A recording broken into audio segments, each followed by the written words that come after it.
Hello दोस्तों, स्वागत है आपका एनए मेडिकल क्लासेस पे। तो आज का हमारा टॉपिक है सूचर्स। आज हम जानेंगे कि सूचर्स टाँके क्या होते हैं, कितने प्रकार के होते हैं और कहाँ-कहाँ उपयोग में लाई जाती है। तो सबसे पहले हम पढ़ेंगे सूचर्स का इंट्रोडक्शन।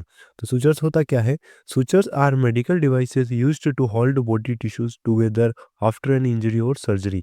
यानी कि जो सूचर्स टाँके हैं, वे एक चिकित्सा उपकरण हैं, जिनका उपयोग चोट या सर्जरी के बाद शरीर के ऊतकों यानी टिश्यूज को एक साथ रखने के लिए किया जाता है। They help close wound facilitate healing and minimise the risk of infection. यानी कि ये जो सूचर्स होते हैं ये घावों को बंद करने, उपचार में सुविधा प्रदान करने और संक्रमण के जोखिम को कम करने में मदद करते हैं। अब जो सूचर्स होते हैं उनके टाइप्स पढ़ लेते हैं हम। तो types of sutures can be classified based on their absorbability, origin and composition. यानी कि जो सूचर्स है ना, उन्हें अलग अलग चीज़ों पर क्लासिफाई किया जाता है। यानी कि उनकी एब्जॉर्बिलिटी के आधार पर भी उन्हें क्लासिफाई किया जाता है, उनके कंपोजिशन वो किस तरह के मटेरियल से बने हैं और उनका ओरिजिन कहाँ से हुआ है, उस बेसिस पर भी उन्हें क्लासिफाई किया गया है। तो जो सूचर्स होते हैं वो सबसे पहले तो दो टाइप्स में आते हैं, जिनमें एक होता है एब्जॉर्बेबल और एक होता है नॉन एब्जॉर्बेबल। या एब्ज़ॉर्बेबल वो जो हमारी बॉडीज़ के द्वारा खुद ब खुद एब्ज़ॉर्ब किए जाते हैं, जिन्हें निकालने की ज़रूरत नहीं पड़ती है, और नॉन एब्ज़ॉर्बेबल होते हैं जिन्हें हम खुद निकालना पड़ता है। वो बॉडी के द्वारा एब्ज़ॉर्ब नहीं किए जाते हैं। अब एब्ज़ॉर्बेबल और नॉन एब्ज़ॉर्बेबल में सिंथेटिक और नेचुरल दोनों टाइप्स के आते हैं।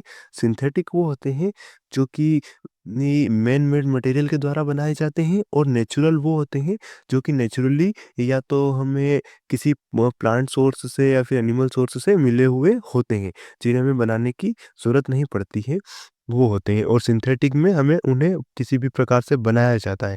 जैसे कि आप प्लास्टिक से ले लीजिए, स्टील से ले लीजिए, उस टाइप से उन्हें बनाया जाता है, उन्हें बोलते हैं सिंथेटिक। और नेचुरल जिन्हें मैन मेड मटेरियल से जिन्हें प्लांट या एनिमल सोर्स से बनाया जाता है। अब हम इनके एक-एक टाइप को अच्छे से पढ़ लेते हैं। तो सबसे पहले हम पढ़ लेते हैं एब्जॉर्बेबल सूचर्स क्या होते हैं। तो these are the sutures that degrade naturally within the body over time. यानी कि ये ऐसे सूचर्स होते हैं जो कि बॉडी में समय के साथ घुल मिल जाते हैं, और made from materials that are metabolised by the body. यानी कि ये ऐसे मटेरियल से बने होते हैं जो कि बॉडी के द्वारा मेटाबोलाइज किए जा चुके होते हैं, सच एज सिंथेटिक पॉलीमर्स और नेचुरल सब्सटेंस लाइक कोलेजन। यानी कि ये जो सिंथेटिक पॉलीमर्स होते हैं जो कि बॉडी के द्वारा एब्जॉर्ब किया जा सकता है उनके द्वारा, और जो कोलेजन फाइबर्स होते हैं उनके द्वारा बनाया जाता है। Commonly used for internal tissues where long term strength is unnecessary. यानी कि ये ऐसे इंटरनल टिश्यू में यूज़ किए जाते हैं जहाँ पर ज़्यादा समय तक टिश्यू को होल्ड करके रखना ज़रूरी नहीं होता है। और इनके एग्जाम्पल है मोनोक्रल, विक्रल, पीडीएस और कोलेजन सूचर। अब हम पढ़ लेते हैं नॉन एब्जॉर्बेबल सूचर्स क्या होते हैं। तो this sutures are not broken down by the body and may need to be remove manually और लेफ्ट परमानेंटली। यानी कि ये ऐसे सूचर्स होते हैं जो बॉडी के द्वारा एब्जॉर्ब या ब्रोक डाउन नहीं किए जा सकते हैं, और इन्हें हमें मैनुअली ही निकालना पड़ता है या फिर इन्हें परमानेंटली ही छोड़ना पड़ेगा वहाँ पर। Often used for skin closure और लॉन्ग टर्म टिश्यू सपोर्ट। यानी कि ये जो हमारी स्किन में वुंड होता है उन्हें बंद करने के लिए, या फिर जिस टिश्यू को लॉन्ग टर्म सपोर्ट होता है, लॉन्ग टर्म सपोर्ट की ज़रूरत होती है, वहाँ पर इन्हें यूज़ किया जाता है। और इनके एग्जाम्पल है इथिलॉन, प्रोलेन, सर्जिकल सिल्क, कॉटन और स्टील। अब हम पढ़ लेते हैं कि जो सूचर्स होते हैं वो बेस्ड ऑन कंपोजिशन पर कितने टाइप्स के होते हैं। तो इन पर दो टाइप्स के होते हैं, सिंथेटिक सूचर्स और नेचुरल सूचर्स। तो जो सिंथेटिक सूचर्स होते हैं वो manufactured by man made materials such as polymers. यानी कि जो मानव के द्वारा बनाए गए मटेरियल्स होते हैं उनके द्वारा बनाए जाते हैं, जैसे कि polymers. Typically cause less tissue reaction and provide predictable absorption. यानी कि ये जो होते हैं बहुत ही कम टिश्यू का रिएक्शन परफॉर्म करते हैं, यानी कि टिश्यू में कोई भी रिएक्शन नहीं करते हैं, और प्रोवाइड प्रेडिक्टेबल एब्जॉर्प्शन। यानी कि ये अच्छे से एब्जॉर्ब हो जाते हैं। जैसे कि एग्जांपल है मोनोक्रल, विक्रल, पीडीएस, प्रोलेन और इथिलॉन। अब आते हैं natural sutures. Made from naturally occurring materials such as animal intestines और प्लांट फाइबर्स। यानी कि ये ऐसी चीज़ों से बनाए जाते हैं जो कि हमें एनिमल इंटेस्टाइन्स या प्लांट फाइबर्स से मिलते हैं। Tend to cause more tissue reaction compared to synthetic sutures.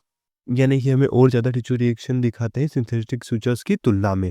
इनके एग्जांपल्स है कोलेजन, सर्जिकल सिल्क और कॉटन। अब हम पढ़ लेते हैं एक-एक करके अलग-अलग टाइप्स के सूचर्स को।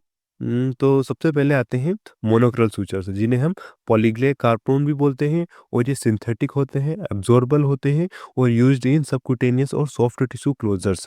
यानी कि इन्हें सबक्यूटेनियस और सॉफ्ट टिश्यू के क्लोज के लिए उपयोग किया जाता है, और इनका जो एब्जॉर्प्शन टाइम होता है वो 19 टू 120 डेज का होता है। अब सेकंड टाइम आता है विक्रल, जिसे हम पॉलीग्लेक्टिन बोलते हैं, पॉलीग्लेक्टिन 910 बोलते हैं। ये एक सिंथेटिक सूचर्स होता है और ये एब्जॉर्बेबल होता है। और braid sutures used for the general tissue approximation, यानी कि जो हमारे जनरल टिश्यू यानी ऊपर के टिश्यूज होते हैं उन्हें बंद करने के लिए किया जाता है इस्तेमाल।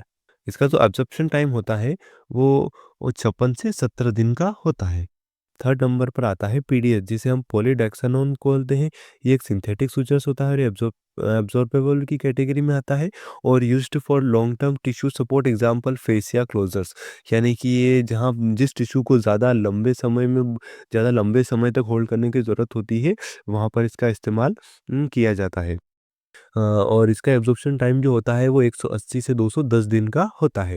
अब 4 नंबर पर आते हैं कोलेजन। तो जो कोलेजन होता है वो नेचुरल होता है और एब्ज़ॉर्बेबल होता है और ये made from animal intestines used in ophthalmic and other specialised surgeries, यानी कि एनिमल इंटेस्टाइन से बनाया जाता है और ये ऑप्थेल्मिक यानी कि जो आई के सर्जरी होते हैं या फिर कोई स्पेशलाइज़्ड टाइप की सर्जरी होती है उनमें इसका इस्तेमाल किया जाता है।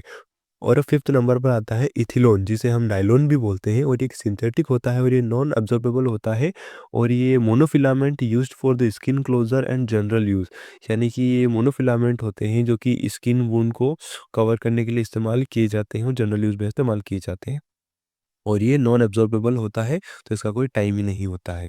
प्रोलेन होता है जिसे हम पॉलीप्रोपिलेन बोलते हैं और एक सिंथेटिक और नॉन एब्ज़ॉर्बेबल होता है और ये भी मोनोफिलामेंट सूचर्स होते हैं जो कि degradation used in vascular surgeries, यानी कि जो वेसल्स की सर्जरीज़ होती है उनमें इस्तेमाल किया जाता है और ये भी नॉन एब्ज़ॉर्बेबल होता है। फिर आता है 7 नंबर पर सर्जिकल सिल्क।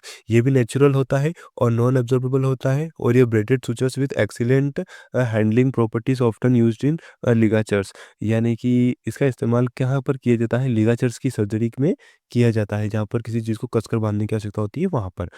फिर आता है कॉटन, जो कि एक नेचुरल और नॉन एब्ज़ॉर्बेबल होता है और ये रेयरली यूज़ किया जाता है as limited strength to potential for tissue reaction, यानी कि ये एक लिमिटेड स्ट्रेंथ शो करता है टिश्यू रिएक्शन, मतलब ये टिश्यू रिएक्शन कर सकता है। फिर आता है स्टील, ये एक सिंथेटिक होता है, नॉन एब्ज़ॉर्बेबल होता है और एक्सट्रीमली स्ट्रॉन्ग और used for orthopaedic and external closures, यानी कि जो ऑर्थोपेडिक यानी हड्डियों की सर्जरी होती है उसमें इसकी सूचर्स का इस्तेमाल किया जाता है और अंदर के जो घाव होते हैं उन्हें भरने के काम में लिया जाता है।